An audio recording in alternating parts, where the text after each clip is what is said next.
আসসালামু আলাইকুম। Daily home সিরিজের পক্ষ থেকে স্বাগত জানাচ্ছি। আমি জিল্লুর রহমান। এখন আমরা একটি অঙ্ক দেখব, এসএসসি জেনারেল ম্যাথের পরিসংখ্যানের একটি অঙ্ক, যেটা এসছে বরিশাল বোর্ড 2024-এ আসছে। প্রথমে আমরা একটু খেয়াল করি, আমাদের একটা সারণী দেওয়া আছে, 40 জন শিক্ষার্থীর একটি সারণী। এখন এখান থেকে খ নম্বর প্রশ্নে যেটা বলা হচ্ছে, সংক্ষিপ্ত পদ্ধতিতে গড় নির্ণয় করো। অর্থাৎ এই সারণীতে গড় আমাদের নির্ণয় করতে হবে। সেক্ষেত্রে আমরা এই সারণীটা একটু সাজাবো, সাজিয়ে আমরা একটু লিখবো। আর সংক্ষিপ্ত পদ্ধতিতে গড় বের করার জন্য আমরা এই যে সারণী, এই সারণীটা আমরা ব্যবহার করব। প্রথমে আমরা খেয়াল করব শ্রেণী ব্যাপ্তি আর গণসংখ্যাটা আমি যেটা দেওয়া আছে ওইটা আমরা বসালাম।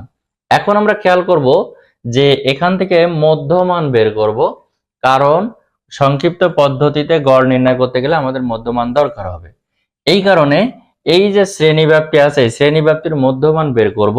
মধ্যমান বের করার নিয়মটা হচ্ছে, আমি যেই শ্রেণীর মধ্যমান বের করব সেই শ্রেণীটা, সাপোজ আমি এই যে মধ্যমান আমি দেখব, যেমন মধ্যমান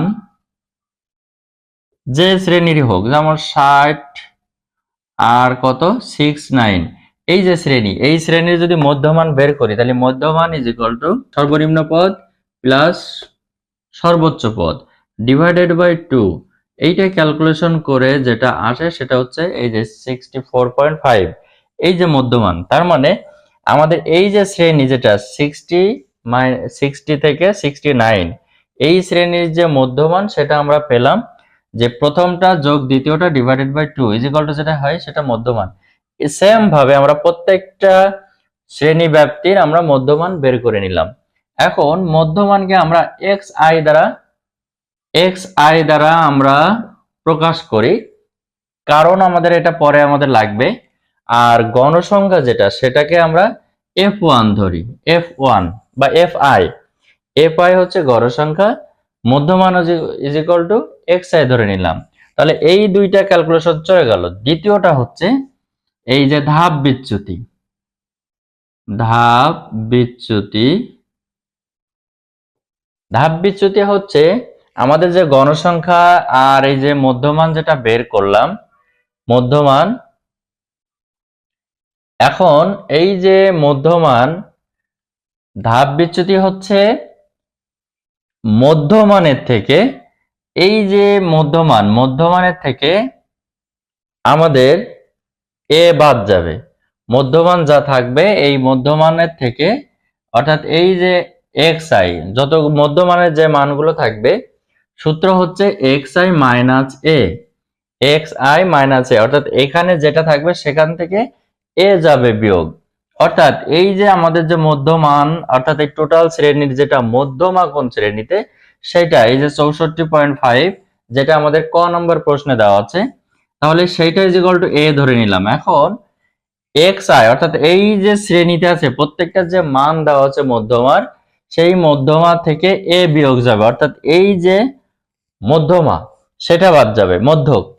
তাহলে এই ডিভাইডেড বাই এইচ, এখন এইচ এর শ্রেণী ব্যাপ্তি কত এখানে, 30 থেকে 39, যেমন 30 থেকে, অর্থাৎ শ্রেণীর ব্যবধানটা কত, এই যে 30 থেকে 39, এর যে শ্রেণী ব্যাপ্তির যে ব্যবধান সেটা is equal to H is equal to 10। তাহলে এখন আমরা এই যে xi minus A divided by 10, এইটা ক্যালকুলেশন করে আমরা যেটা পাই সেটা হচ্ছে উপর পর্যন্ত গেলে এইটা আসে, নিচে এটা আসে।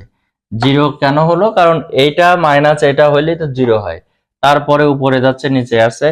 এখন এইটা হচ্ছে fi ইন্টু ইউআই, এই যে গণসংখ্যার সাথে আমাদের এই যে ধাপ বিচ্যুতি, এটার গুণ করলে যে রেজাল্ট সেটা হচ্ছে এটা, গুণ করলাম। এখন এখন এই যে পরপর xi আর কোনটা ইউআই, এই যে xi আর ইউআই, এইটা গুণ করলে আমাদের এটা আসে। এখন এইটার ইজ ইকুয়াল টু সামেশন করে নিলাম, তাহলে -13।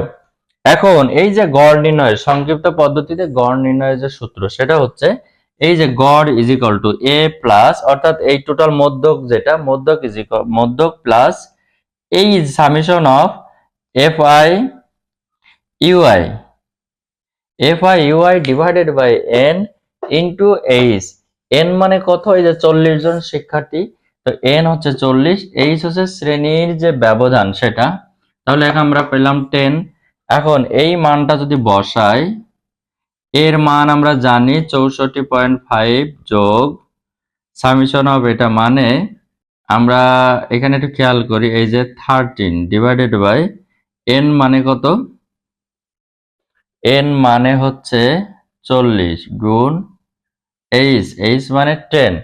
এখন আমরা একটু খেয়াল করব, এইটা ক্যালকুলেশন করে কাটাকাটি করে যেটা আসে সেটা আমরা বসানোর পরে যে রেজাল্টটা পাবো সেটা হচ্ছে 61.25। তাহলে এখান থেকে কাটাকাটি বা ক্যালকুলেশন করলে যেটা পাবো সেটা হচ্ছে 61.25। এটি হচ্ছে আমাদের উত্তর। তো এই অঙ্কটার উত্তর হচ্ছে আমাদের এটা। তো যারা এই মুহূর্তে আমাদের পেজ থেকে দেখছো তারা অবশ্যই পেজটি ফলো দিয়ে লাইক কমেন্ট শেয়ার করো।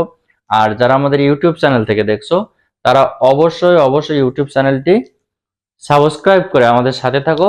তাহলে এই ধরনের যাবতীয় যে অঙ্ক, সে অঙ্কগুলো খুব সহজেই তোমরা পেয়ে যাবে। তো দেখা হচ্ছে আমাদের পরবর্তী কোনো ভিডিওতে। সে পর্যন্ত সবাই ভালো থাকো, সুস্থ থাকো।